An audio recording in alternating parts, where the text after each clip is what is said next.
आळंदीमध्ये माऊलींच्या मंदिरापर्यंत आता इंद्रायणी नदीचं पाणी गेलेलं आहे आणि परवा आळंदीमधून पंढरपूरच्या दिशेने वारी रवाना होणार आहे त्या आधीची ही सगळी परिस्थिती या ठिकाणी उद्भवली आहे। इंद्रायणी नदीला सध्या मोठा पूर आलेला आहे, त्यामुळे वारकऱ्यांनी आळंदी या परिसरामध्ये येणं देखील टाळावं असं आवाहन वारंवार केलं जात आहे। प्रशासनाकडून मुख्यमंत्र्यांकडून देखील अशा पद्धतीचं आवाहन करण्यात आलं।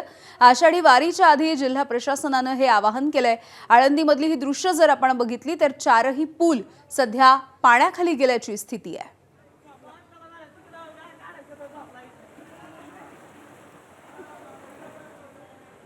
आळंदीमध्ये सध्या मुसळधार पाऊस सुरू आहे आणि त्यामुळे इंद्रायणी नदी दुथडी भरून वाहतीये। खरं तर माऊलींची पालखी परवा दिवशी 8 तारखेला प्रस्थान ठेवणार आहेत आणि त्यानिमित्ताने हजारो वारकरी संपूर्ण राज्यभरातून आळंदी संत ज्ञानेश्वर महाराजांच्या या नगरीमध्ये दाखल झालेले आहेत। सगळे वारकरी अर्थातच या इंद्रायणी नदीच्या काठी येतात, या इंद्रायणीमध्ये स्नान करतात आणि माऊलींच्या दर्शनासाठी आतमध्ये जात असतात। मात्र आता जर आपण बघितलं तर या पावसामुळे पलीकडे सुद्धा जाता येत नाही अशी परिस्थिती आहे। समोर जर आपण बघत असाल तर इथं एक फ्लायओव्हर आहे, पूल आहे, तो देखील संपूर्ण पाण्याखाली गेलेला आहे। असे जवळपास 4 पूल या नदीवर आहेत। जे सगळे वारकरी येतात ते पलीकडे माऊलींच्या मंदिरात दर्शनासाठी जात असतात। मात्र हे सगळे चारीचे चारी जे पूल आहेत ते पाण्याखाली गेलेले आहेत। पाऊस देखील या ठिकाणी सुरू आहे, वरच्या बाजूला देखील मुसळधार पाऊस सुरू आहे आणि त्यामुळे हळूहळू पाण्याचा प्रवाह देखील वाढत चाललेला आहे। आणि अर्थातच 8 तारखेला माऊलींची पालखी देखील आळंदीतून प्रस्थान ठेवणार आहेत, त्यासाठी हजारो वारकरी या ठिकाणी दाखल झालेत आणि त्यातच या दमदार पावसाने या ठिकाणी हाजरी लावली आहे। कॅमेरामॅन अमोल गवाळेसह मी विकी घई, एबीपी माझा, आळंदी।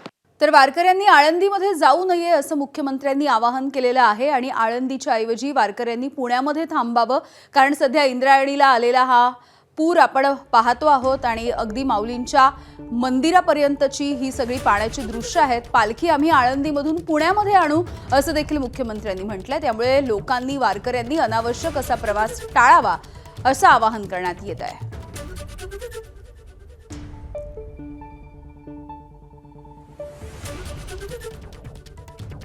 वारी सुरू होते, वारीच्या निमित्तानेही खूप मोठ्या प्रमाणात अतिवृष्टीमुळे इंद्रायणीवरचे 4ही पूल जे आहेत हे पाण्याखाली चाललेले आहेत।